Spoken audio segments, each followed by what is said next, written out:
Okay, maybe this will help. Okay, I'll go with this like this.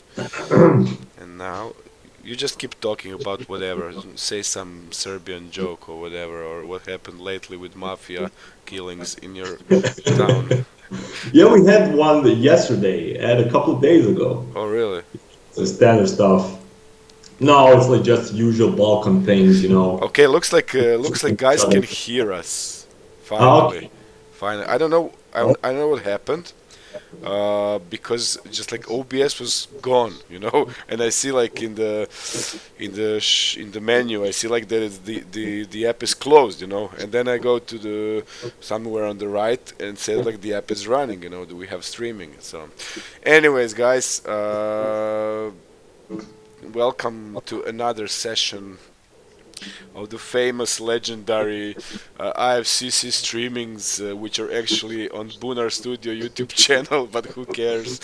A bit of technical difficulties. We had technical difficulties again, so this is like 10 out of 10 times. I think that we had like even more streamings, some up to 15, but like it's always the same, and probably the problem is in me because after I'm done with this, I don't check settings for until the another streaming, and that's always like 10 minutes before the streaming. And yeah, so blame it on me. But I hope that what Mihailo has to show you will be enough to satisfy you and to forgive us. Also, before we start, as usual, I have to do some, like promotional messages, and this is related, of course, with the IFCC. So. As you know, Mihailo will join us at the IFCC. He and 23 other instructors will come there and teach you. So this is new this year. Compared to last year's, we'll have less talks and presentations and more like active learning things, And also the big news is, of course, Adriatic Sea coast, the city of Split, beautiful islands near the city. We have like ferry boats and that kind of stuff. Maybe we'll organize some kind of like group travel somewhere. I don't know. Yeah. Also, yeah, city of Split is a bit different than Zagreb. I already said it like a few sessions ago. It's kind of it's a lot smaller, but a lot intense. So you'll like it there definitely, especially during summer season. Um, what should I say? Okay, guys who like to go to strip bars and that kind of stuff, definitely avoid those in Split, because you probably won't be able to get out until you pay like 20,000 euros for a coffee or something like that. But other than that, we have like really beautiful beaches there, and all in all, the nature is very interesting, So if you want to do live painting and that kind of stuff, it's also great. Uh, the city, the old town is placed actually inside the old Roman palace. The guy who was ruling there, his name was Diocletian, and that's the city. The city is actually a palace inhabited by the wild Slavs, and yeah, that's about it. Yeah, and if you're also a Game of Thrones nerd, you'll have a really awesome time. Oh yeah, definitely. The whole region there, like the city of Split, the city of Trogir, the city of Šibenik, the city of Dubrovnik, of course, which was King's Landing. But all those cities were, like a scenography for the Game of Thrones, and I think you'll definitely love it. And now we can move to Mihailo and his stuff. So just to tell you all who Mihailo is, he's a member of this amazing crew from Serbia. If you remember, he and his crew with like Sava Živkovic, who was director, and then Milan. And then Svemira is, and then all those guys. They did this amazing IFCC 2017 main titles video. Uh, I was just like mind blown when I saw it, you know, and it's really an honor to have Mihailo at the IFCC as one of the speakers. We had him already during the group session after we shown you the main titles video in 2017, and then the year later Sava was presenting alone. We also had Milan in 2016, I think, and now it's Mihailo's turn. So yeah, Mihailo, it's it's your turn now.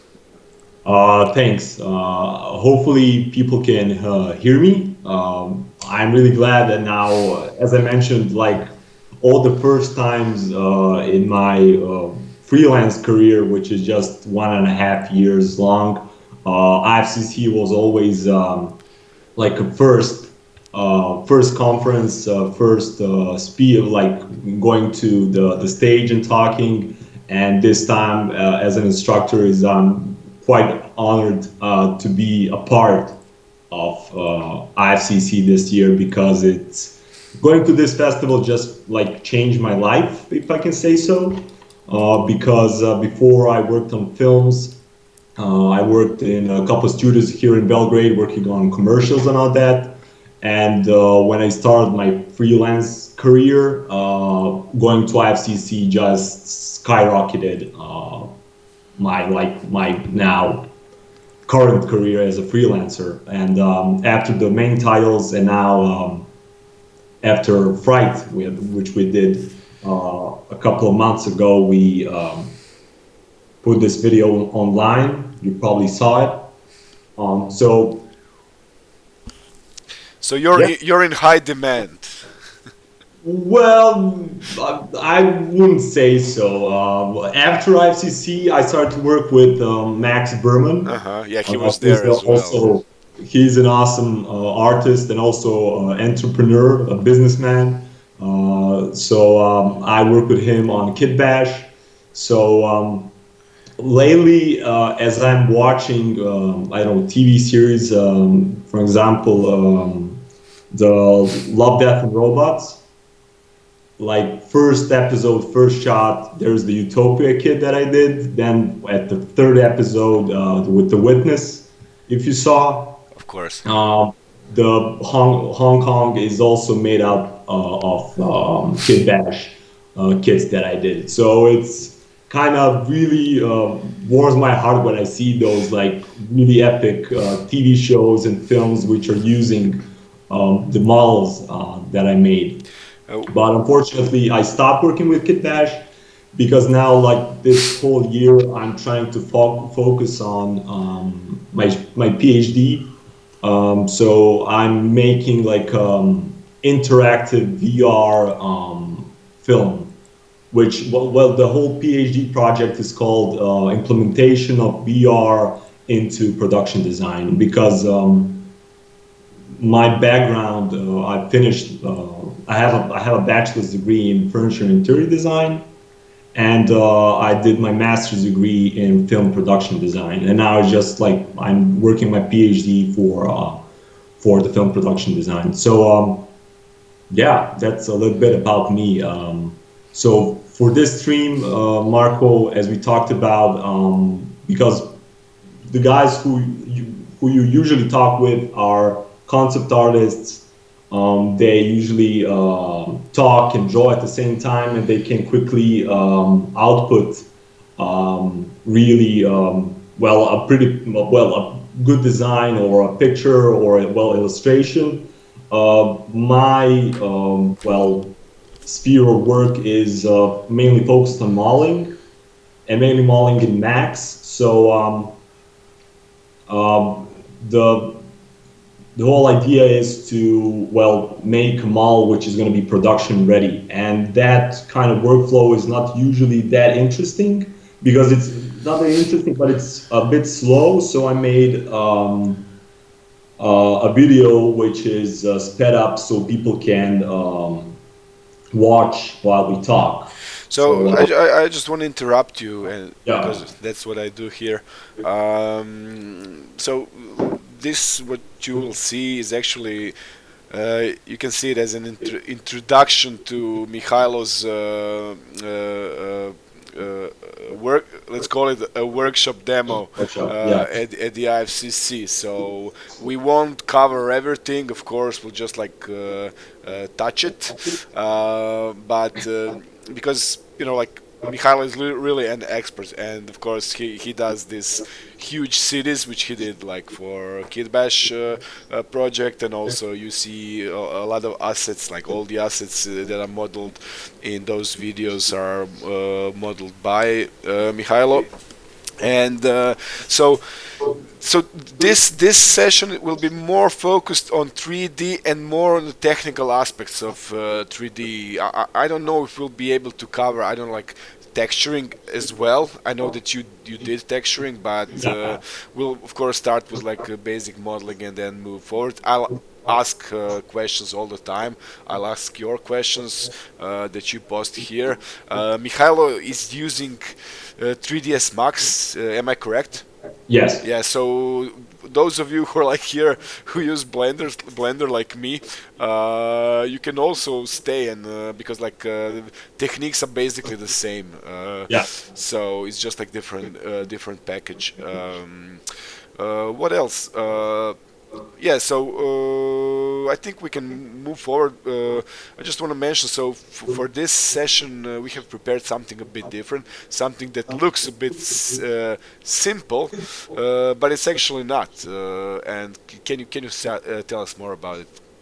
So this asset, it's because, well, as I'm working on my PhD project, the whole, I won't be talking about the story, but well, the whole story is it's in like 1940s. So all the assets are going to be a bit old. So for this one, for the trailer that I'm working on, there's this gramophone which is going to be in the shot. So I went around the web and tried to find a mobile gramophone player, and I found this Columbia 9000 gramophone, which is from the 1930s, 1940s, something like that. And the idea for when you're modeling something for production, you need to have clean topology. Everything needs to be optimized with clean UVs and all that. So the first step is to just find as much references as you can. I found only this one, this site. The guy is called, I think, the Gramophone Collector, and he has like a bunch of gramophones. And these are old references that I had, and I had only the dimension of the box itself, and I only knew that it played a 10-inch record. So these are only the two dimensions that I knew.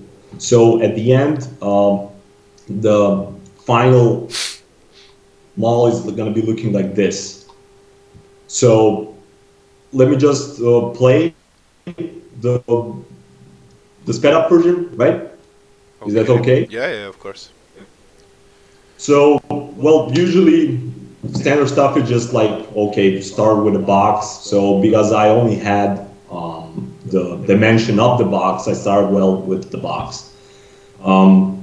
Then on, it's going to be the same as if you are painting, doing an illustration or concept art. You'll be mostly focusing on, the basic shapes, and then just start out to detail them all. So the first part is usually quite a bit standard stuff, just figuring out the big shapes, the proportions, and all that. Because if you don't figure out that this at the beginning, there will be no details which will save you from people gonna notice that something is off, something is wrong. This is regarding the non-fictional assets, but it's the same thing as for fictional assets, because everything is again based on real life nature and all that. So when you're modeling something, it's really good and really important to have a lot of references at your side, just to so you can inform yourself how things work and how things should be. So I don't know if I could speed this up a bit because it's about 1 hour and 40 minutes. Yeah, you can. I think I can already ask you some questions. Do you rely, because this is like a very popular topic in Blender community in recent years, and especially now since the new version is out, and a lot of add-ons are now tackling the hard surface, like boolean operations and that kind of stuff. So, are you more like relying on like polygonal modeling, with all the constraints, like through to and snapping to vertices, or are you using any of those tools for like boolean and similar operations where you actually get shitty topology which you have to fix later?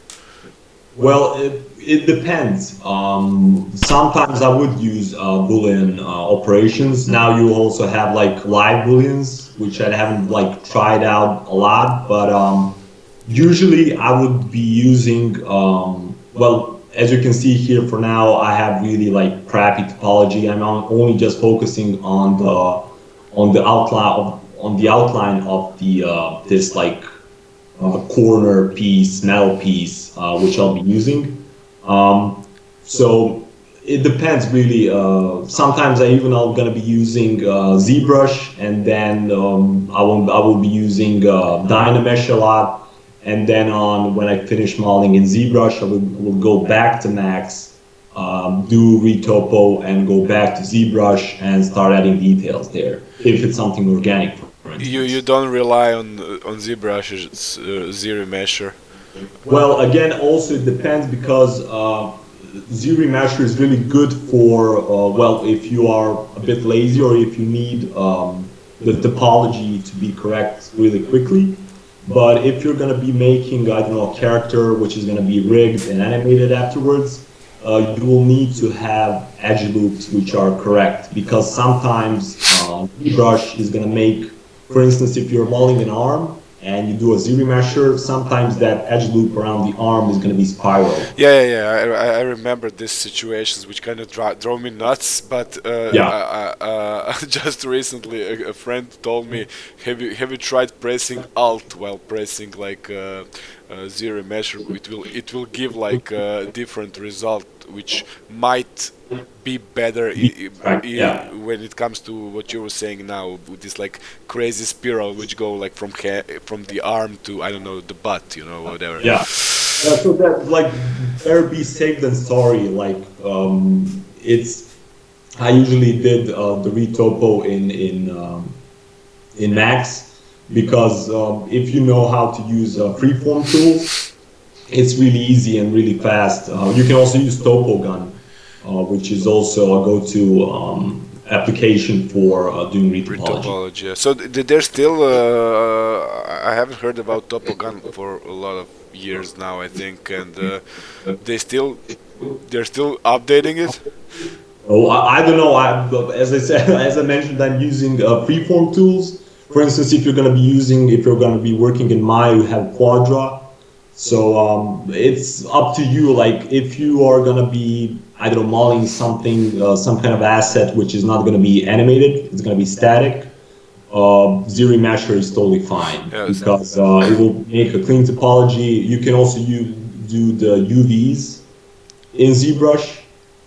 It can also make like really relaxed and flat UVs. Yeah, it's cool. It's cool tool for UVs as well, because you can manipulate with the you're like in this flattened UV space in ZBrush.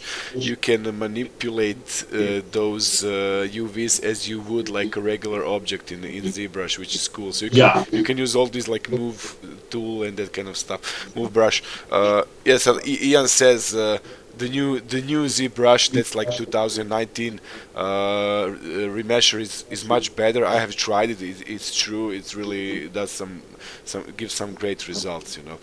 Awesome. Yeah. Okay. So I haven't tried the new ZBrush, honestly. yeah, it's pretty some okay, maybe not updates that most of us have expected to see. So there's still no like simple way of what I'm missing the most in ZBrush is maybe aligning like objects and especially subtools, like I want to align this subtool to this polygon, by It's always by normal. I don't want to use insert brushes and that kind of stuff, and also like this like regular texture painting, which doesn't rely on number of polygons and that kind of stuff. But this zero measure, the new zero measure, is amazing. Then this tool that I have developed for the hard surface stuff, like cutting holes and that kind of stuff, like boolean operation and that kind of stuff, really really cool. Okay, let's forget about ZBrush for a moment.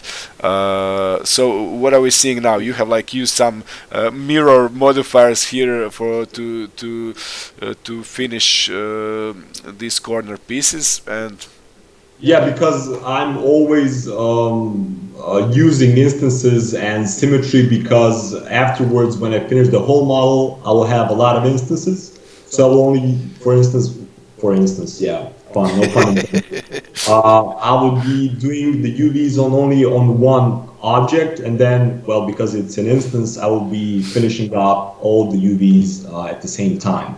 So that's what I'm using. That's why I'm using a lot of instances, because also for slight adjustments, I won't be going around and having each of the objects. Well, I won't go around and change every object. I will just change one, and that's it.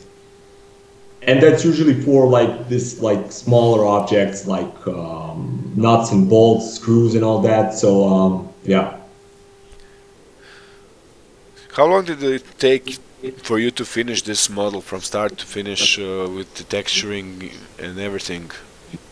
I think about like 12 hours, I think. Okay, Something like almost 2 working days. Yeah, uh, cool. usually like when you finish the model, UVing and texturing is really, really, well, it's easy and it's, well, fun. More fun than just modeling because, well, you have a finished model. That's why it's much more easier and fun, because you don't have to focus on how will I model this, how will I model that, and so on. So what? And also, you also finish the godforsaken UVing, which is always a pain in the ass for a lot of people. Yeah, I kind of started loving UVing for some reason. I don't know. I find it interesting. I don't do it that often, but it's kind of cool. Like you're solving some puzzles, So, what texturing? Your favorite tool for that? I guess Substance or Well, Substance. Well, I also know how to use Mari. I haven't oh, used it in a while, but well, it Substance Painter is much more fun than Mari, even though like they have different how to say texturing approaches. hmm. Because in Substance Painter, you just drop in a material, or if you made a material in Substance Designer, and then you can instantly change roughness map, diffuse, everything at the same time. And in Mari, you need to do that separately. So what I did while I was using Mari, I would first of all make like a diffuse channel, make the color map, and then I will be using levels, hue saturation, masking to make bumps, reflections, and all that. So Mari is still a bit more production friendly, I think, if you're gonna be texturing something which is gonna be for like I don't know, a AAA, not a AAA game, but Yeah, more for films. a movie, for films, yeah, which if an asset is gonna be really in front of the camera and it's gonna how to say it. It's gonna be in the foreground. Uh, Mari can output a 32K texture, and the Substance still cannot do that. But I think if it does, if they make if they make it possible to make at least 8K textures, well, Substance can do that, but it's still like experimental. You need to import your own textures so they can be 8K. Well, now the Alchemist is out. I'm testing it, and looks pretty amazing. Actually, it's very similar, if not like almost the same as the mixer from Quixel, but it has a bit more power now. And of course, you have like Substance Painter and Designer next to it, so it's a pretty strong package. And but since you mentioned Mari, I remember I did only one project in Mari. Some mascot, but I know like Mari is really amazing, especially if you like doing like hand painted texturing on your models, because it gives you so much power. You can like paint really huge maps. Then you have this like UDIMs, you know, you can have like up to, I don't know, like 100 texture sets and whatnot, but the experience is really amazing. And I remember while I was texturing inside of it, I was so happy. I'm like, I was very happy when I understood like what ZBrush can do, you know, and when I started using it a lot. Yeah. And this is the same feeling I had with Mari, you know, like because it was so amazing. But the downside, of course, is the price, and it was always like super expensive. And you know, like I don't think that anyone will jump like from Substance painted to Mari, you know, because first of all, like Substance really automates the workflow. You know, it does like a lot of things for you. You know, so like with smart materials, you're already like 90% done. Then you just have to do some like 10% of, you know, random, you know, like random painting and stuff, just to make it more interesting for the final model. Yeah, I usually use like a lot of generators and all that because, well, Substance has that. Also, Mari has that, but Mari is much more, well, yeah, as you mentioned, for painting by hand. And the only, yeah, I forgot to mention that the only like really the best part of Mari is that you can paint between UDIMs. Substance Painter still, well, you can't do that. Well, you cannot do that. You can paint both, and then you can use it's like a stamp tool which will cover up the seams in Substance Painter. But Mari still has that. You can easily just paint on the whole model, not worrying about seams and all that. You're just going to be painting on all the UDIMs at once. Yeah. So I think that when the guys from Substance Painter, well, from Adobe now, Yeah. when they figure that out, I think They did it already for Substance Designer, but it's different thing, you know. Like, of course, like most of the time, people who are using Painter don't actually use Designer, and I'm sure that they will introduce it soon enough. But yeah, there's definitely something I really loved about Mari, is that you just don't have to think about, you know, you just import the model with all these UDIMs, and then you just paint over the model. The only difference, if I remember correctly, was that you had, it was more like projection painting. It's like, yeah, you bake after yeah. every like when you finish painting, you have like a frame buffer or something like that. Yeah. And then you bake in that information onto the model. Yeah. But it's you just get used to that. Like when you paint, just pressing, I think it was Shift B or Control B to bake, and yeah. Okay, so what are we looking at now? It is like just the front part, like the buckle of the suitcase. I can again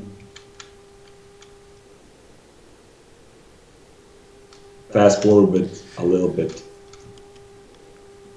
So yeah, as I mentioned, like when you're modeling in Max, it's not that Can you you don't have the can results. can you just sorry, I just want to like if you could do like a short breakdown of what's going on there, like uh, because like I see that you're like actually doing some like edge editing and merging vertices and that kind of stuff. So what are you looking to achieve here? Like are you avoiding angons here, or uh, you know You're constantly avoiding yeah, angons. yeah, yeah.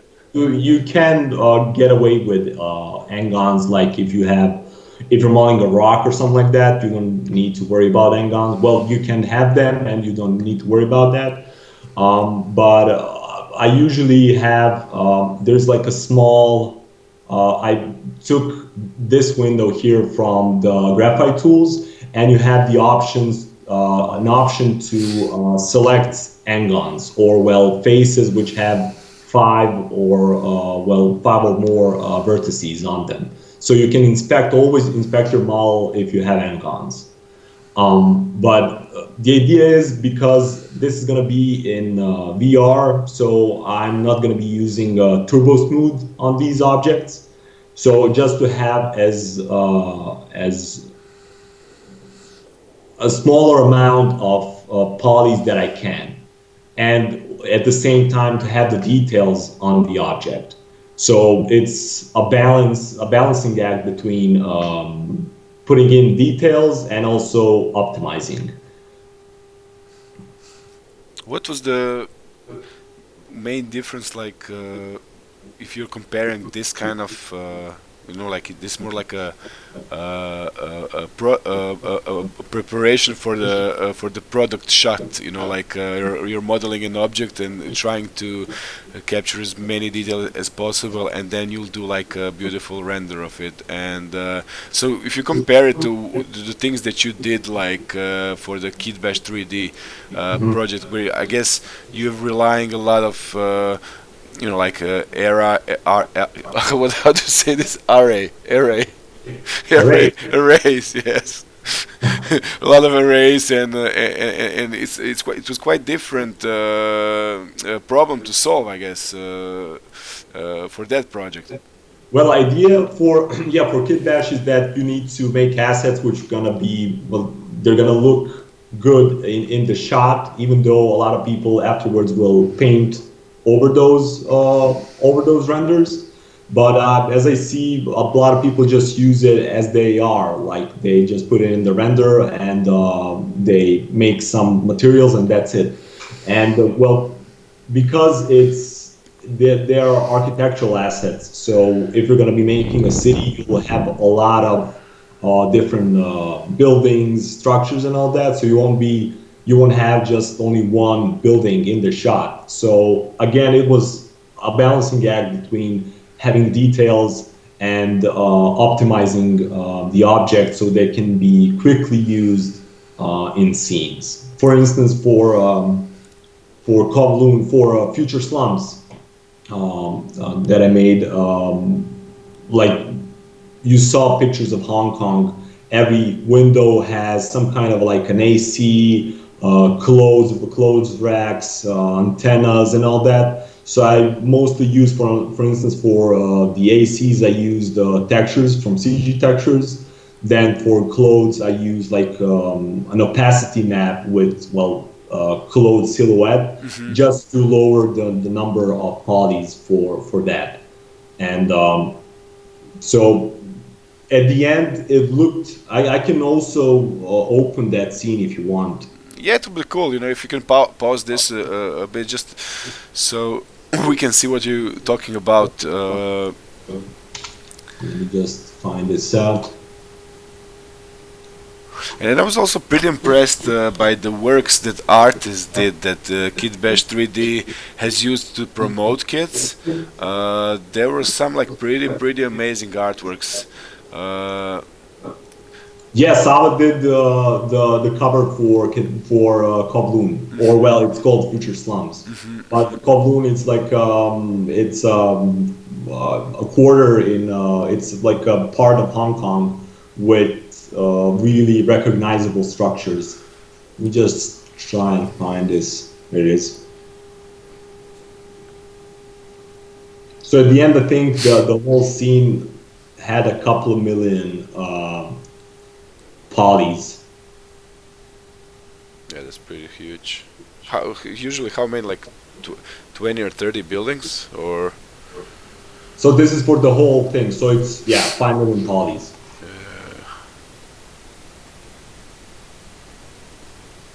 And everything started with this. So I went on and I used Google Earth, VR, and I walked around Hong Kong and took like pictures and snapshots of the objects because I've never been to Hong Kong. So I used VR to just walk around and Wait. You had like a VR set, and then you went to like street level in Hong Kong. you can do that with Google Earth. It's, well, you just install it and you just put on the well, I have Oculus Oh Rift, man. and then you walk around and just take pictures of what you need. So, like these pictures, did you use any of it for the texturing purposes, or is that like just too low quality to use it like that? Yeah, it would be, first of all, it would be like copyright infringement, or I don't know. And because you can use CG textures, we used CG textures for this project. Texturing was done by Mike Golden. Uh-huh. He's an art director for Kitbash, and also a really like master in ArcGIS. So yeah, he did the textures for well, the facades and all that, and I did the textures. Well, when I was optimizing, I used like textures for these like scaffoldings, or for the ACs, or where is that? For the clothes racks. So Uh, let this let is me like a silhouette kind of thing. let me ask you something. Is there a trick, something like maybe some kind of parallax trick, when you want to, like in a simple way, to solve a lot of apartments that are seen through the windows. Like the interior of the apartment, instead of like actually modeling inside of the box, like adding like like I don't know, whatever you can see through the window of someone's apartment. Is Yeah, there? you can like simulate that it has depth. Yeah, yeah, yeah. I faked that with just like putting on curtains, and that was it. Uh huh. Okay. I think with New Max you can. What's the name of that? You can make material which can mimic that. Mm-hmm. I haven't done this. Well, I never did. I never made that kind of material before, because now I don't know what's the name of it. I forgot. But one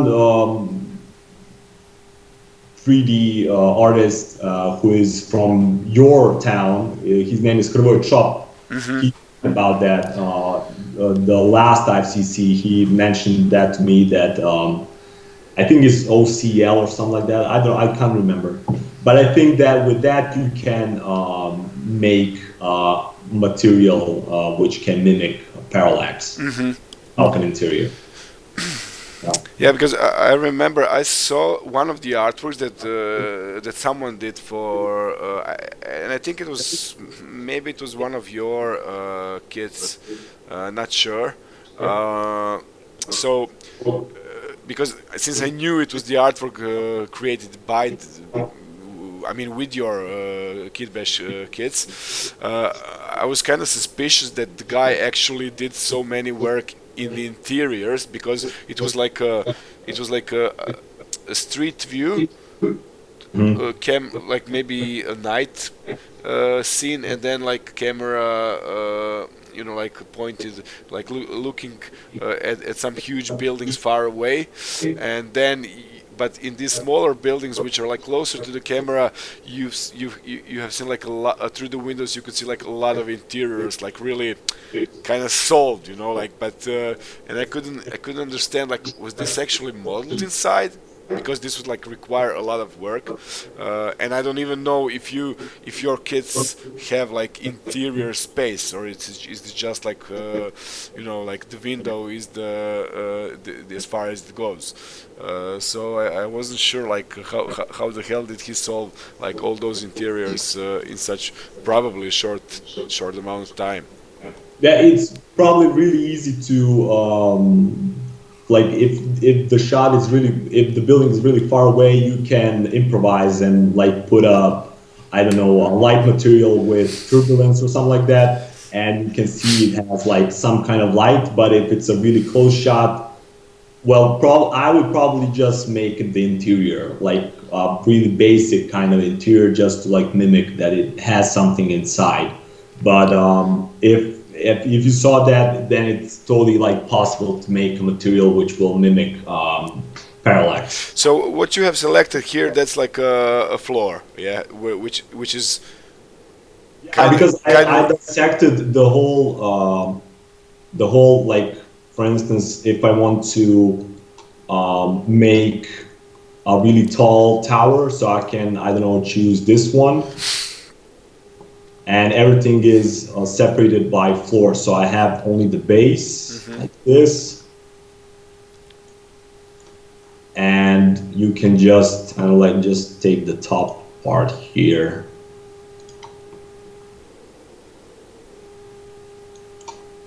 And then I made just like the mid, so you can copy and paste it a lot of times and don't see the repetition. And that's actually the biggest value of this kit, that you can actually design your own buildings, with everything that you have in the package. And like for this project, Rail Clone saved my life, because all the like different ACs, different kind of windows, to go around and just put them piece by piece into the object, it will be a really, really long process. So Rail Clone really saved my back. So for those of you who don't know, that's actually like a professional add-on or plugin. I don't know how it is called in 3ds Max, that allows you this kind of randomized way of duplicating objects. So you get Procedural way of procedural way, distributing yeah, objects. yeah. Yeah, using splines, using faces, and But I then, I don't know how to use Forest Pack. I haven't used it, but I'm a user of Railclone, and it's really awesome. and of course, the package is delivered with all this information baked, right? It's For Kitbash. yeah, yeah, yeah, Yeah. yeah. Okay. So I don't know if they changed the layer naming that I did. I hope they didn't, because I really tried to make everything like logical, and it's really easy to use. But if they changed it, oh well. So, for instance, if you maybe this building, you maybe saw this building before online. It's like I made it also to be tileable. And I spent some time figuring out the architecture of the building, but it's somewhere in China. I don't know which province or something like that, but it was used a lot in like films, and it's always tiling one on top of each other. Yeah. So I guess when Yeah. when Max approached you with this offer, I guess like right away the reaction was like, oh yeah, right, I want to No, work. it was really interesting. I also really liked the project because Max sent me a couple of references of the buildings that he wanted, and in those references there were a couple of pictures of New Belgrade. Oh yeah. because we have like a Blo- communist kind of part of Belgrade, which was made well during Tito. blokovi. Sorry, Blokovi, I say blocks. yeah, blocks. So and when he came to Serbia, I showed him that building that he sent me the picture of that one. So yeah, it's like Hong Kong meets Belgrade. Communist architecture all the way. Yeah. So yeah, but it's probably I see this like as a really challenging project to do. I mean, you must have been sweating a lot, until you realize, like the workflow that you will have like for this, because it's not. I mean, in theory, it does sound like easy, but if you don't have like experience in doing architectural stuff, like for example, I see Nenad Kraljic is here. He does like a lot of visualizations for, I don't know, hotels and that kind of stuff. So Yeah. I guess he wouldn't mind working on something like this as well. But for someone who hasn't done it before, it can be like a challenging thing to do. Well, you have to plan out at first. Like when I started out, I just took the references and just started to dissect them piece by piece, and just to look into which are the shapes which are going to be repeated a lot. So, for instance, this is that Kowloon walled city, if you know. If you heard of it, it was like a Yeah, of district course. in Hong Kong which had the largest amount of people by square meter, and then afterwards it was destroyed by the government. But it was like a densely packed favela. Yeah, So yeah, yeah. Just recently, I recently just watched it's not actually a documentary, but like a video that describes it and shows like what was happening inside, and I think like that they've even filmed some scenes for the Van Damme movie, Bloodsport, or what was the name of it? I can't remember. But yeah, like I know that like, a lot of artists are using photographs as references for their like sci-fi concept arts. Like more like in the genre of cyberpunk, let's say. A lot of cables, dirty, and all that, dead cats, yeah, and that kind of stuff. that part is like it's really used a lot as reference for like that kind of universe where everything is grimy and sci-fi and all that. So yeah, for instance, for this asset, it was a bit difficult. So I used there's like a photograph of like a scale model at the place where this structure was in Hong Kong, and I use that as a blueprint for the whole structure. Unfortunately, I cannot open the render setup because I changed monitors, and now I cannot find my render setup window, so I can um, open Octane. Hmm. Uh, so, like, what was the hardest part of this? Because there's so many different elements in this in the Kitbash packages. So, was it the modeling itself, or the organization of things, or texturing later on? What was the biggest challenge for you? Well, for texturing, well, for UVing, it was not that difficult because I would start off with like the base part of the object, and then I would UV that, and then on I would just start to instance it, copy it, and it would just share the same UV. And later on, you can then use tileable textures, because the main idea of using Kitbash is to quickly make materials out of tileable textures. So you don't need to go into Substance Painter or Mari and just start painting in. You just want to slap on a material, render it out, and paint over it, and that's it. Cool, cool, cool. I can. I think. I can. I think we can jump back to the old gramophone, portable gramophone. Yeah. I can jump a little bit more in this.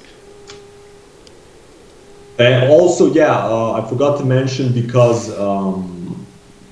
when you're modeling something which you want to be high poly, you're going to be modeling for turbo smooth. And because I'm not going to be using turbo smooth for this object, I'm using Mario Szilagy's.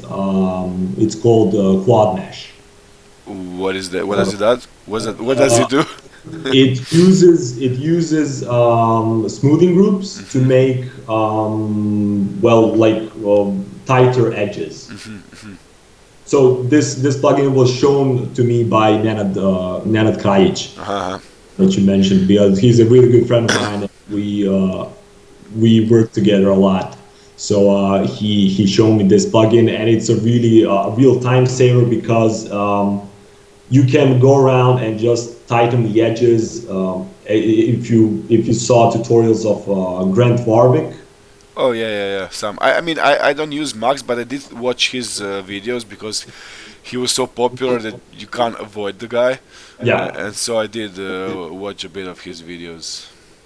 So yeah, he used like how to say edge connect a lot. Hmm. So if you have a clean topology, you can quickly go around and fix edges and well make them tight. So for when you click turbo smooth, you will have a smoothed out surface. But because I'm making this for VR, so I'm always looking for like how can I optimize the whole asset so it will work quickly in VR? Well, I'm a newbie in VR, so even though when I finished this model, it was about like 30K polys, Hmm. 34, 35K. So probably I can bake in all the nuts and bolts into a normal map. Hmm. So I will then downsize the number of polys for VR. So I'm still testing out. I'm also making like a big steam locomotive or well train, and for now I have like 500,000 polys Hmm. for that asset. So I will see when I start to test out the assets and the objects. I will see the frame per second drop when I put all the assets into the scene. So we'll see. So you mentioned some bolts and screws and that kind of stuff. You usually bake those into normals right inside the 3ds Max, right? No need to go somewhere else for it, or Well, I would prepare the asset for substance painters. ah, So I'll okay. make a high poly version and a low poly Hmm. version. The only well downside is with when you're working in VR, you sometimes you can get away with normal maps, but because you're in VR, you can go really really up close Yeah, and then to you an see, object, and then you see like all this. and then you see it's flat. Yeah. So for now, I only use like this high poly version, but when I finish up the whole scene, I will see how much I screwed up and how much I need to optimize. Let me ask you something about business side of things, because this is something that we like since the beginning of the IFCC. We always had this. Sometimes it were panels or presentations and whatnot, but there's a part of the program called the business of art.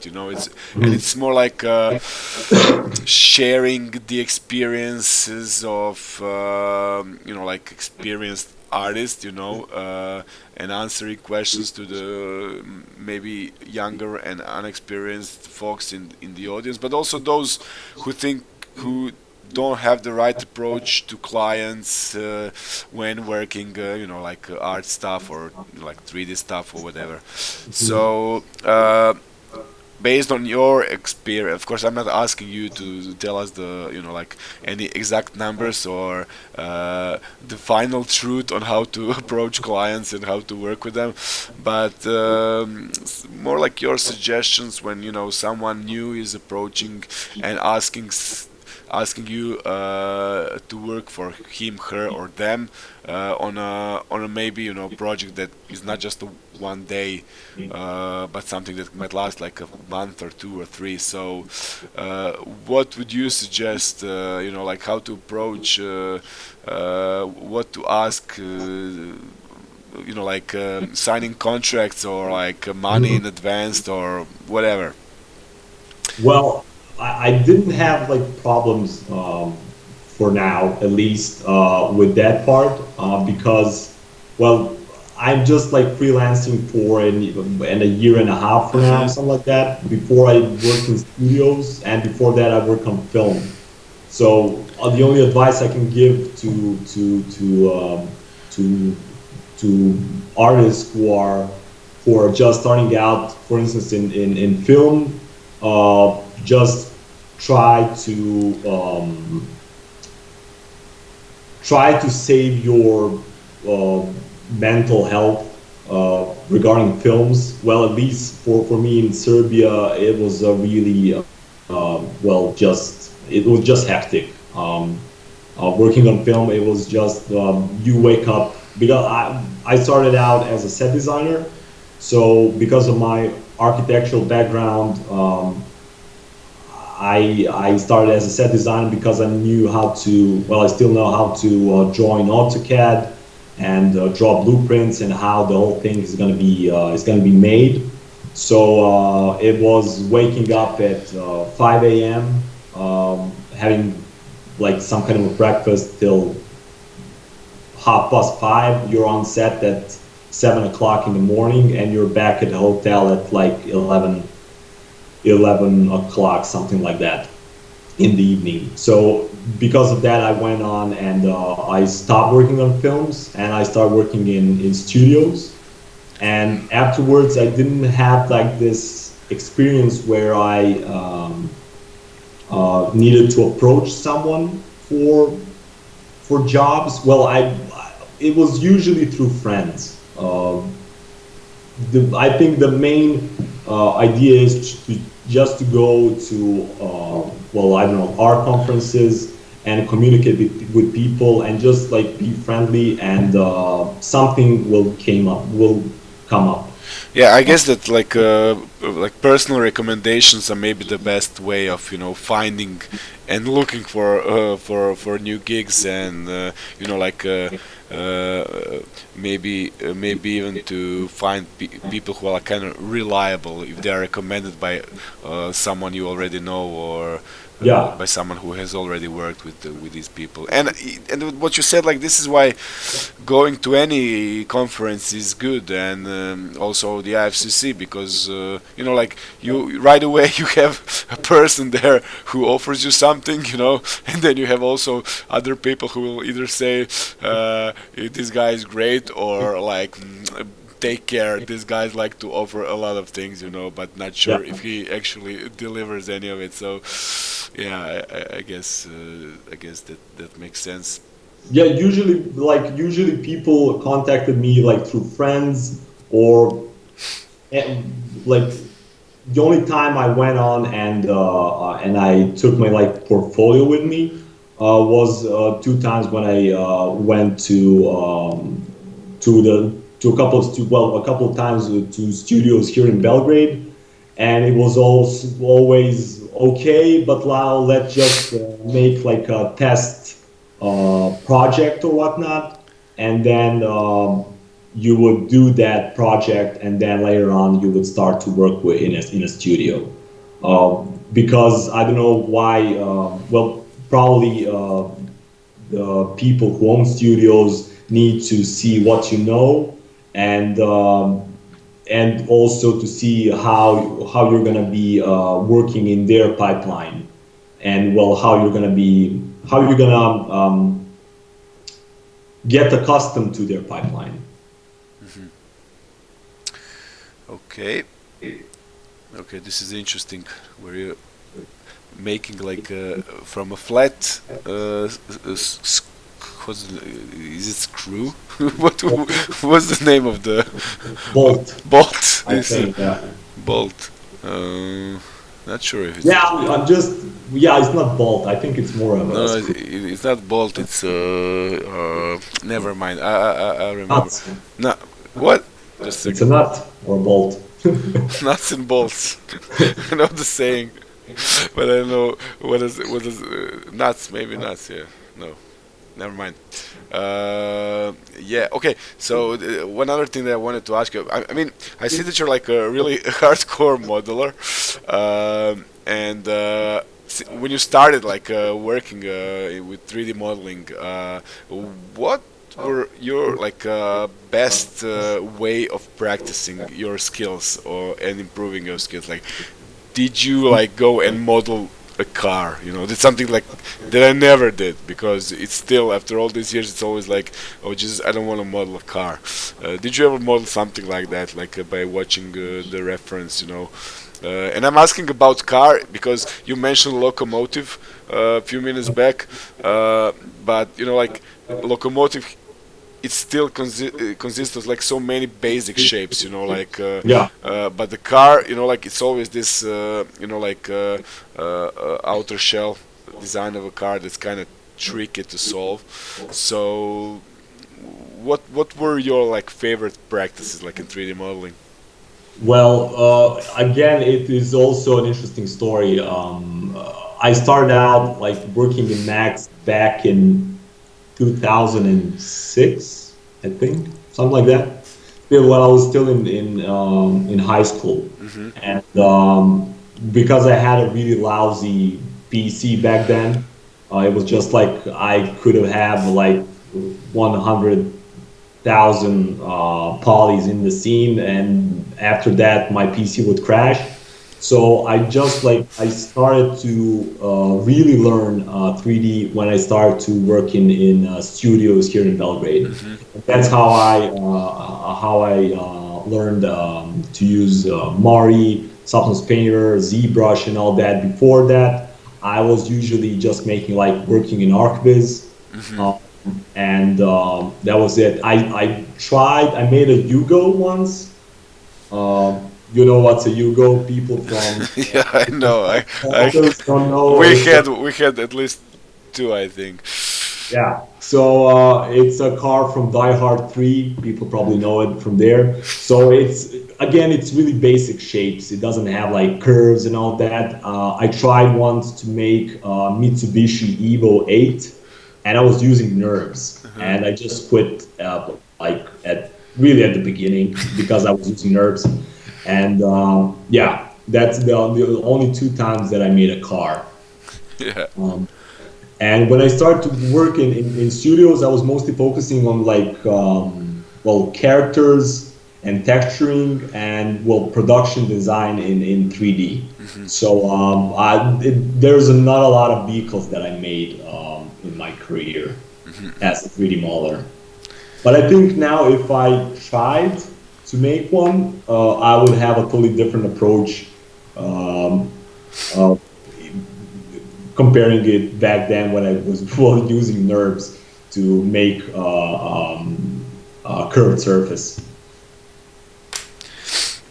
Yeah, still, I myself, I still like using some of the CAD programs for some stuff, especially like if you're concepting, Mhm. like some hard surface design, maybe sci-fi, Yeah, uh, like Fusion 360 and Moi 3D. they're amazing. But there's this one other software that me and Kresho, who works here with me, we always, whenever someone says Fusion 360, which I always use, also use a lot, but there's like this software called Space Claim, which Mhm. is, like even more advanced and even more simple to use than Fusion, and there's also like a free version of it that's called Design Spark, Mhm. and it's really, really, really amazing how easy you can work with this software. Like it's. I mean, like I can't stress enough how good it is, and how easy you can, with only one tool, you can do like 80% of all operation, that you like most often do, and so check Design Spark if you can, and that's the free version of the Space Claim software. So it's really cool. Design Uh, Spark. Design Write it Spark, down. yeah, because the cool thing is you can like you have this push pull tool or whatever it is called, with which you can, like, of course, like extrude, but then you can also, like, with the same tool you can do like chamfers and that other thing, like that we call bevel in this modeling softwares, but it's called differently in CAD software. uh, and then you can also like very easily change the angle of surfaces, like you can rotate surfaces around, like edge and stuff, but in a more Mhm. simple manner that you would do like in Fusion.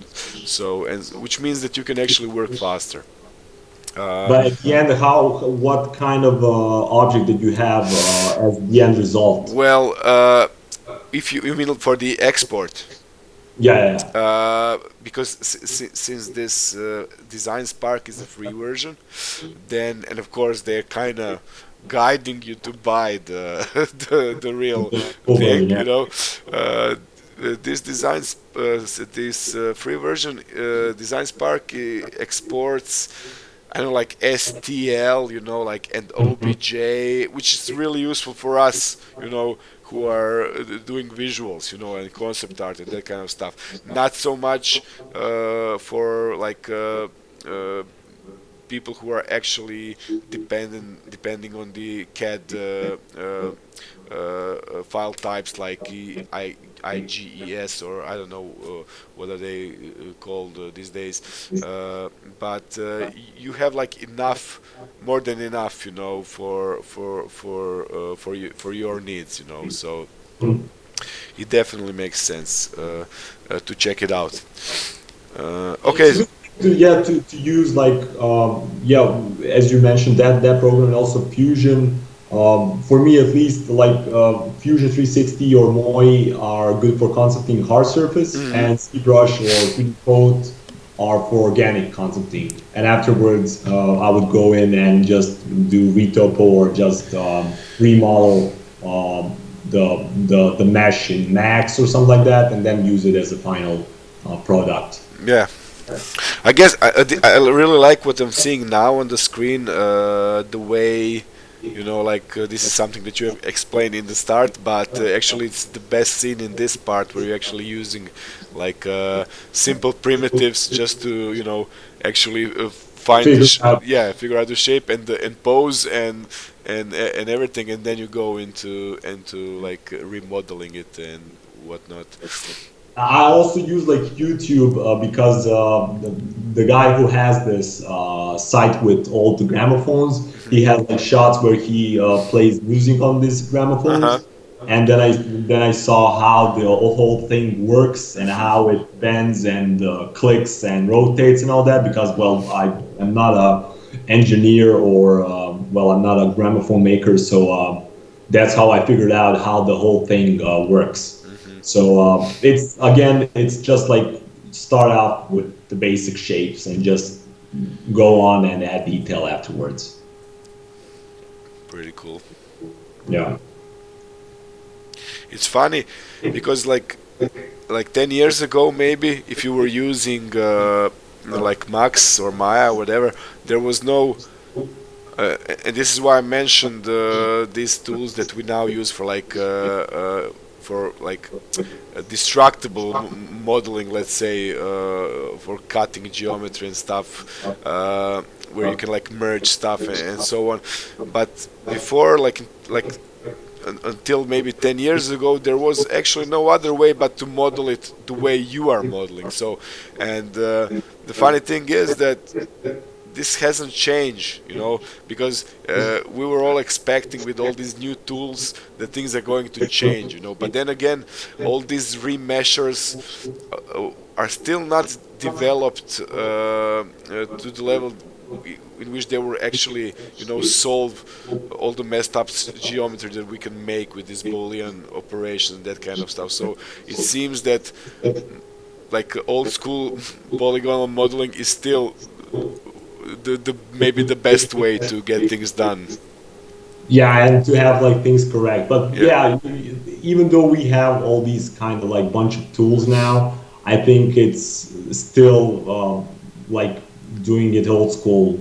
Even though like today you have Photoshop, Procreate, and all that, but still people need to like artists learn anatomy, architecture, proportions, color theory, and all that. There is no program which will help you out with that. Can we jump a bit into Substance Painter if you have it on this computer? Yeah, Just yeah, just yeah. to check, like because time is flying, just to check like what were you using there. It was same like using smart materials and so I would start off like just using because I made a high poly and it's the same time the low poly, so I would be using the same object for baking. Hmm. And then on after it's done, I would just start to drop in materials which are if they're already made, I would use those, or if I'm going to be using smart materials with added textures from CG textures or something like that. So So here you didn't have like a low poly and high poly model to bake. no, Okay, so this was just one model, right? And then you just generated the maps that you can generate with it. yeah. Okay. So afterwards, at the beginning, I used this like smart. No, I think this is a standard leather material. Afterwards, then I tried smart material, and at the end, I just made a mix of CG textures leather and the smart material, which comes with Substance Painter. Hmm. And this CG texture leather is actually a full material with all the maps, or just like a diffuse map? It's a diffuse map, and I made it like tileable Hmm. in Photoshop. Hmm. And then afterwards, I used Knolled to make Oh, normal. okay. So why did you use Knoll? Because I don't know how to use Designer. Stop Designer. I still need to. Well, for this year, I plan to learn Unreal. So for now, I'm learning Unreal, and afterwards, I'm gonna start incorporating Substance Designer because I think a mix of if you're gonna be if you want to have a good texture way of texturing assets, the best way is to learn Designer and use Mari, I think, Hmm. because Substance Designer gives you the freedom of creating a bunch of different textures, and then using Mari, you can incorporate those textures with full size, like 8K or something like Hmm. that. And I think Substance Designer can output an 8K texture. Have you tried the free software Materialize? Materialize, Yeah, no. it's like also one of those. It's like what Substance had this B. What was the name? B to M. Bitmap to material. Yeah, Yeah, yeah. so this is like kind of a free version, not a free version, but software very similar to that, where you can like create all the maps just from a diffuse. Of course, if the diffuse map or photo is good enough, for such Yeah. process. Or I Uh, use like X normal for mhm. baking. I never managed. I Or never got it to work as I wanted. It was always like I have these problems with ugly interfaces. So yeah, it's a bit like yeah, ugly, but when you try it out a couple of times and watch a couple of tutorials, you can like make it work a bit. well, maybe the biggest problem for me is creating the proper cage mesh, Yeah, and this is something that I really hate. After all the modeling, I don't want to do anything else. yeah, yeah, yeah. So, and this is why I like Substance Painter, because inside you just have to have like a high poly and low poly mesh, and then you just do some like maybe type in some number for tolerance or whatever, and then it bakes everything, which is kind of almost perfect. Yeah. The only problems, yeah, when I'm baking texture maps in Substance is the ambient occlusion slider. It always needs to be like a couple of more zeros after after the comma, Hmm. because if it's 0 point like one, it's gonna bake out everything. So yeah, you only need to dial up and or dial down a couple of numbers, and that's it. So I've seen that you added some stitches here, Yeah. and if you can just like go back a bit. So like this is one of the brushes, I guess, inside Mari, inside the Substance Painter, right? Yeah, I made a material with like this kind of a really pale brown kind of Hmm. thing, like near white, and then I just amped the height, and then I put on a mask, a dark mask, and then I painted in white with a paintbrush which had an alpha of a stitch. Uh, So because it's already like made in Substance Painter, you have this kind of brush which you can Okay, adjust so the so spacing. this was just masking out. It's not like Yeah, painting with normal value or anything. You already had this in the material that was masked, and then you just revealed it on this. yeah, Okay, okay. to look like a stitch because it's like just brown color with a bit of height, and Mhm, that's it. mhm, mhm. Okay, cool stuff. Let me just try and yeah. At the end, I just changed the whole leather kind of material because I didn't like it. So that was that at the end. And I use for instance this last like the final render is in iRay. Okay. I didn't go back to Max and use Octane because I'm a bit like more into real time or semi real time rendering. I don't like waiting for buckets to finish. So that's why I'm learning Unreal because it's just instant. You just Yeah, this is something that we were commenting here yeah, today or yesterday, like because we got a colleague bought few new cards, for mostly for Octane, because he's doing more and more of like architectural visualization, that kind of stuff.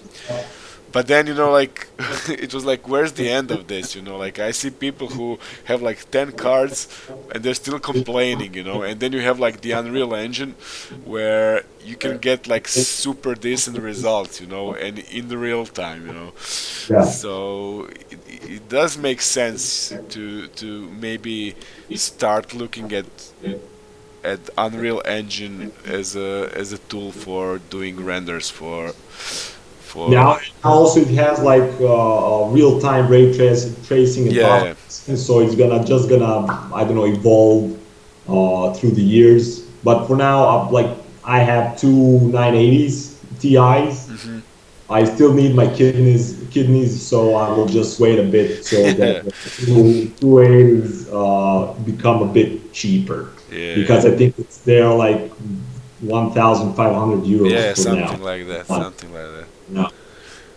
Pretty expensive sport. Yeah. But if you're into Bitcoin and all that, you can like when you're not working, you can mine for Bitcoin and then get your money back or not. Yeah, when you're mentioning bitcoins, I do have like few colleagues who were smart early enough regarding Yeah. Bitcoin, and got and bought some of those on time. Um, I never understood what it did. I always thought like Bitcoin is like a render farm. Somebody needs to finish a job and then you give them your GPU and they like, I don't know, render out something or do something, but it was just like dialing up numbers up and down and it yeah, was well, this is for those who like doing this mining thing, but as I mean, Bitcoin is like just another of those like new virtual currencies, and a lot of people have made some actual money, out of it. Especially those who bought like uh, their bitcoins early enough, because the value was just like growing, and then you also have like every now and then there's like a big hysteria, and then the value is growing and then it drops, and it's just like like if you're like into stocks, Yeah. which I'm not. So because I know that I would like lose money right away, whatever I invest in. Anyways, so what's going on now? What are we seeing? So you're like applying some kind of plastic material. Yeah, like plastic or colored metal. Yeah, there was like a couple of seconds ago, I noticed that the normals on this, like the thingy with the needle and all that, the normals were not good. So afterwards, I just changed the model and re-imported the same model with the same UVs and all that, just to change those normals on the asset. It was near this, like where the speaker is with the needle. So I will be usually just making like imported material on the whole object, see how it looks, and then I will just mask it out with a black mask, and then just select where I want that material to how to say it, to be seen and not to be like, well, you know. I stopped. I stopped talking. I'll pretend that I do. Okay. Yeah. Okay. Revealed or unrevealed? That's the Okay. word. Okay. Yeah. Okay. Just watching the process. Yeah, some pretty cool. So at the end, this is just like the first pass of doing the materials, because afterwards, yeah, for instance, like this, it's the insignia, or well, the logo of the company, and then I would just use this to apply it. But this is just like the first pass. Afterwards, I would export these textures, throw them inside Unreal, test out the asset and see how it looks in VR. And here, for instance, I noticed that I had a couple of parts of the object which were only one faced, and you can turn off backface cull in Unreal, but I just wanted to have the whole object correct. So I went back and added a couple of faces so I don't have that kind of problem. And then I had like a finished asset. And now this is going to be ready for rigging. So at the same time, I will also try to learn a bit of rigging, not just using like a link object to an object. As you saw while I was working on this handle, yeah. needle. So I'll just try out and learn a little bit of rigging for my project. Always try to, like, for every new project, just try to learn something new. Yeah. Pretty cool. So that's it about for texturing of the model. Yeah. Cool. And so these, I don't think we have seen the UVs of this gramophone. Let me just open up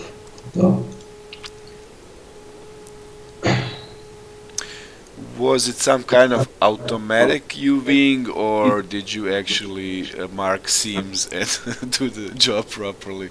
Yes. So I'm also using Mario Silagi's Unwrap Pro. It's also really an awesome plugin. So it's just like a regular Max's Unwrap, but it has the relax modifier. When you press space, you will start to relax the UVs. So let me just show you, if we select all, just first of all turn on this. So if I want to make new UVs, so let me just turn on also this.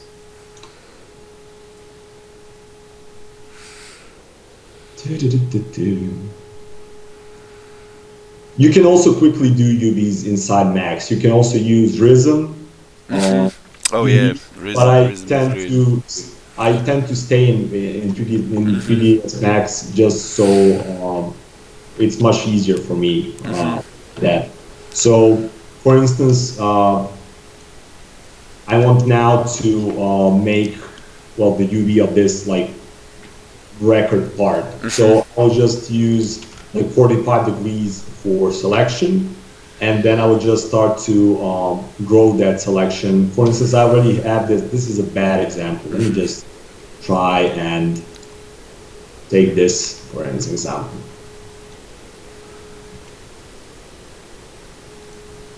So I have messed up UVs for now, and UVs is looking like this. So I would do 45 degrees, Control B and space. And I will go again and do, I don't know, edge selection, Control B, and then I will take this part and just double click, Control B, and just start to cut out different parts of the object, and then that's the way how I would do the UVs of the object.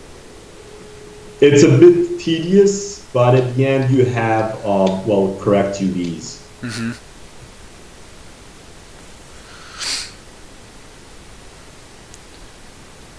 So usually when I start to do UVs, I would just, I don't know, play some kind of like a podcast or any kind of music, so, and just, so you can forget what you are doing actually. Yes. Cool. Or you can use, well, automatic UVing, so you can go and, I don't know, go to mapping, flatten mapping, and type in some kind of threshold, and you will have, well, yeah. But usually when you're like, I don't know, if you are gonna be texturing a character, so if you're gonna be using Mari for that, you need to, well, you don't need to focus on the seams and all that, because you can paint those seams out in Mari. But if you have, like, for instance, if you're modeling the face of a character and you have two texture sets, you will have a really fun time trying to get those seams right, because you cannot paint in between two texture sets in Substance. Yeah. It's a bit of a problem with that. Yeah. At the moment. Yeah. You can use triplanar projection, but then I don't know how it's gonna look. So. Well, I guess this type of solutions may be more appropriate for, like some in-game characters which are maybe not so important and somewhere in the background. Yeah, but like for any kind of hero character, or especially if you're doing it for the film, I think you can't get away with just like these box projections and that kind of concepts. You have to just people, for instance, you can use PTEX. It's a way of not doing UVs. You can every face on your object is a UV tile, as I explained that. So some studios use PTEX. I never used it, so you can get away with not doing UVs, only just using, I don't know, triplanar projections or PTEX. Yeah, I mean PTEX. It has like I mean it's developed by Disney, I believe, or something like that. And I know that Pixar. Yeah. And I know that like many software did include support for it, and I think Mari as well. And Mari has PTEX. And if I remember correctly, 3D Code and so on. But it's not really. It's not so popular at least I don't see it among freelancers and I don't know, I guess if it becomes a part of a pipeline in a studio, then it will be used, but otherwise I don't see like many people are kind of using PTEX. Yeah, because I think that you can adjust the resolution of each face. So if you have big amount of, well, if you have a big amount of polygons on an object, then you have to downres those, well, faces or textures, or how can I say it? Yeah, So I yeah, don't know how it works, but I know that you don't need them to have UVs for yeah. PX texturing. Yeah. The concept is really great. Like don't have to care much about UVs, and that's definitely something interesting. Uh, okay, so you mentioned you working on your personal project, and what about projects? So you guys, I'm talking like you as a team. You did the Fright movie, short film. Are there any plans for something new? Uh, Well, I don't know because all the projects, well, both these projects that we did were in our free time. mhm, Saba is usually the main guy who is mostly working on the whole project, mhm. because he's also like directing and figuring out. He's moving the camera left and right, Yeah. but yeah, he's mostly like the main guy for planning out the whole project, and also like is or well Yeж and Milan are on his side, and the three of them, if they come up with something, then they would call me and like we need something modeled, and then I would jump in and work on the project. So you should ask them. I remember like after the IFCC 2017 main titles video was released, there was a lot of talking. I know that there was a lot of comments, like people saying like, "Oh, I would like to see this as a like full featured film and whatnot." And I was kind of hoping that I mean I know that's like almost impossible for something this to happen, but still, like obviously, and when you see like Love, Death and Robots, this short format, uh, it's who knows, maybe we'll be watching something of yours on Netflix as well. Uh, Then yeah.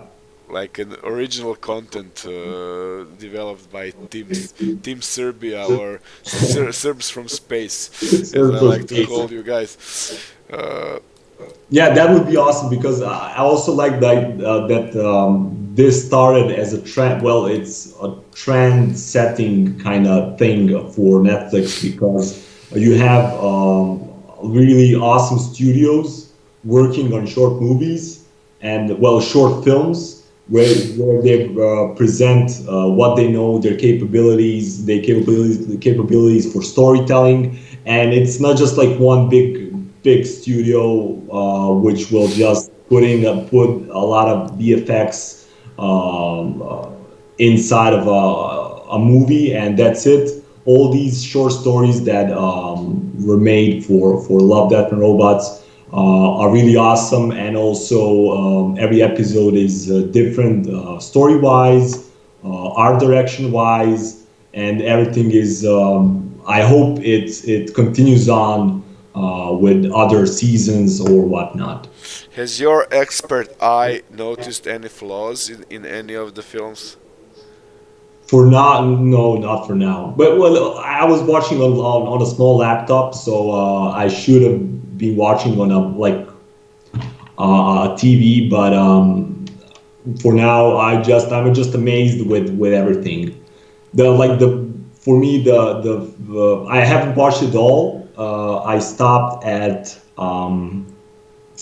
that Hong Kong anime kind of that chick Oh, with I remember cyber. the amazing, like more like a 2D animation type of Yeah, yeah, thing. yeah. It looks like anime. Yeah. That was I crazy. stopped there, and it was like really. It doesn't have to be 3D. It's really again. No, it's right. Have you It's with have you seen the one named Zima Blue? it's with space kind of guy wakes up from deep sleep and all that, right? It's also like a 2D animation. Oh, A guy is an artist. No, You I haven't haven't. seen? Oh, that one is also so good. I thought that was the one with when you mentioned Xenoblade. I thought that was the episode when with that space exploration, and then they wake up and he finds Oh yeah, this. that was like pretty depressing situation. Yeah, yeah. And it was No, again. It was like that was the name of that is like behind some reef. I don't know the name of the reef, but yeah, but it looks like hell. Yeah, yeah, definitely. it's totally like hell. But it's really awesome. Like I really liked all the episodes for now. For me, at least, the most the greatest one is the yogurt story. Oh yeah, yeah. That one, it's like a small commercial. Well, not small, but a long commercial for yogurt. But it's really awesome. Yeah. Yeah, yeah. Many of them are kind of my favorite. Maybe is the Zima Blue, and I was totally stoked with Witness Yeah. because it's so wild and so different Yeah. visually. So yeah. It Oh has that like Spider-Man into the Spider-Verse kind of feel. yeah, yeah. Because the guy Yeah. who did it, he was actually in initial phase. He was the art director or something. Yeah. So Alberto Mieglo, yeah, yeah, he's like one of those once in a lifetime kind of guys doing once in a lifetime kind of project. So uh, yeah, he's really like top talent, crazy artist. Uh, and I was also very happy with the number of artists included in the creation of this film who were speakers at the IFCC in the past years. Which also like was kind of very interesting and made me happy. Okay, Mihailo, I think we covered enough topics. Maybe we weren't so concentrated on a 3D modeling aspect of this session, but since the process is recorded, and I'm sure that we'll see a lot of it at the event, and who knows, maybe even transform it into some kind of online course. And yeah, since I mentioned the online education and stuff, is there anything that you've been working on, or if you can talk about that kind of stuff? If not, Yeah, I think I can because when we uploaded freight, yeah, I have permission to say it. So I will have soon. I will have a course on Learn Squared for 3D modeling for production, oh, and yeah, that's great. soon, pretty soon. Okay, Yes. guys, so you know where to spend money. Not on the IFCC Academy website, but Learn Squared. But yeah, but what the hell? Yeah. Okay, I think that's it. Well, thanks everyone for joining and so on. We'll see you soon, like in a week or two, and I don't know. We didn't have. I announced the session with Jessica Rossier and oh, Jesus, me and names. Bastian Grivet, like a couple who worked on Spider-Man and also on The Witness, and they're also instructors at the IFCC 2019, which will happen this summer. But this is postponed, so we'll find another term for that. So we'll see. Thanks for joining us, Mihailo. Once again, thanks a lot. Likewise. You please don't hang up. There are still some things that I have to comment with you, and yeah, I'll stop streaming in like 10 seconds. So if there's anything you want to say, please do it now. So I'm really glad talking to you, and I hope I was not boring. So I just want to say hello to everyone who joined us, and that's it. Okay. See you at IFCC. Okay. Thanks a lot. I'll stop streaming now, and I think like in 5 seconds, no one will be able to hear us anymore. Cheers. Cheers. Bye.